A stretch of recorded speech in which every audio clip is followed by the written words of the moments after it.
से इसी बीच एक बड़ी खबर का रुख करेंगे। दिल्ली धमाके से जुड़ी बहुत बड़ी खबर इस वक्त जी न्यूज पर आपको बताने जा रहे हैं। अमोनियम नाइट्रेट का इस्तेमाल किया गया इस धमाके के लिए। डेटोनेटर्स के भी इस्तेमाल का शक है और इसको लेकर अब जांच की जा रही है। दिल्ली धमाके से जुड़ी इस वक्त की बहुत बड़ी खबर, अमोनियम नाइट्रेट का इस्तेमाल हुआ। क्या डेटोनेटर्स भी इस्तेमाल किए गए, इस बात का भी शक जाहिर किया गया है। सुरक्षा एजेंसियां जांच में जुट गई है। तेजी से इस पूरे मामले की जांच की जा रही है। धमाके में ऑयल के इस्तेमाल का भी शक जाहिर किया जा रहा है। इस वक्त की ये सबसे बड़ी खबर जो सामने आ रही है, जी न्यूज पर आपको बता रहे हैं। दिल्ली धमाके से जुड़ी इस वक्त की बहुत बड़ी खबर, एक और बड़ी खबर का रुख करेंगे। दिल्ली ब्लास्ट से जुड़ी एक और बड़ी और अहम खबर इस वक्त की, रिमोट से कार में विस्फोट का शक जाहिर किया गया है।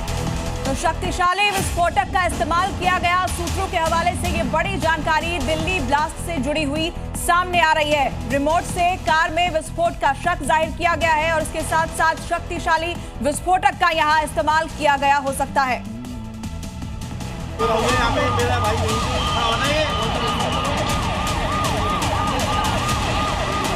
दिल्ली के दिल में लाल किला के पास कल शाम हुआ ऐसा धमाका जिसने जांच एजेंसियों की नींदें उड़ा दी हैं। कार में हुआ ब्लास्ट, लेकिन जमीन पर कोई गड्ढा नहीं बना, न धुएं की परत, न कोई बारूद की गंध। फिर सवाल यह है कि आखिर किस चीज से हुआ ये विस्फोट। धमाके के वक्त कार में कुछ और लोग भी सवार थे। ब्लास्ट पीछे की तरफ हुआ, लेकिन घायलों के शरीर पर बारूद या तारों के निशान तक नहीं मिले। चेहरे जले नहीं, फिर भी धमाके की ताकत इतनी ज्यादा थी कि शरीर के टुकड़े 200 मीटर तक जा गिरे। बताया जा रहा है कि धमाके के लिए इंसेडियरी डिवाइस का इस्तेमाल किया गया। आतंक का यह नया इंस्ट्रूमेंट बनकर उभर रहा है। इंसेडियरी डिवाइस में बारूद से ज्यादा रासायनिक तत्वों का इस्तेमाल होता है। डिवाइस में इस्तेमाल केमिकल गिरता है और वहां आग लग जाती है। ये वजह है कि घायलों के शरीर पर बारूद या तारों के निशान नहीं मिले और चेहरे भी नहीं जले। बावजूद इसके धमाके की ताकत इतनी ज्यादा थी कि शरीर के टुकड़े कई 100 मीटर तक जा गिरे। विशेषज्ञों के मुताबिक ये आतंक का नया तरीका है जिसने सुरक्षा एजेंसियों को नए एंगल से जांच करने पर मजबूर कर दिया। अब तक जो आतंकी हमले होते रहे हैं उसमें इंसेडियरी डिवाइस वाला पैटर्न इस्तेमाल नहीं हुआ है, इसलिए तरीका सुरक्षा एजेंसियों की चिंता जरूर बढ़ा देगा। और इस बीच दिल्ली कार ब्लास्ट पर एक और बड़ी खबर सामने आ रही है। एनआईए को इस पूरे मामले की जांच सौंपी जा सकती है। फरीदाबाद टेरर मॉड्यूल से दिल्ली धमाके का लिंक जोड़ने के बाद अब राष्ट्रीय सुरक्षा एजेंसी को जांच सौंपी जा सकती है। इस वक्त की बड़ी खबर, कुछ ही वक्त में एक बहुत बड़ी बैठक गृह मंत्री अमित शाह करने वाले हैं और इससे ठीक पहले ये बड़ी जानकारी की राष्ट्रीय सुरक्षा एजेंसी एनआईए इसकी जांच कर सकती है। एक और बड़ी खबर, दिल्ली ब्लास्ट से जुड़ी इस वक्त की सबसे अहम खबर, 4 लोगों को हिरासत में लिया गया है। दिल्ली पुलिस ने 4 लोगों को हिरासत में लिया। दिल्ली ब्लास्ट से जुड़ी इस वक्त की ये बड़ी खबर आपको बता रहे हैं। 4 लोगों को हिरासत में लिया गया है और उनसे पूछताछ की जा रही है।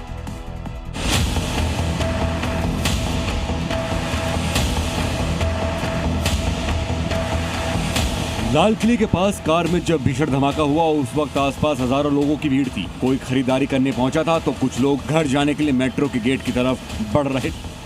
मगर ये आमिर है, बिल्कुल ये आमिर है। देखिए ये यहाँ पड़ोसी है, जो ये पिक्चर जो है ये आमिर की पिक्चर ये बता रहे हैं। आमिर तो ये है, लेकिन ये गाड़ी इन्होंने कभी यहाँ पर नहीं देखी है।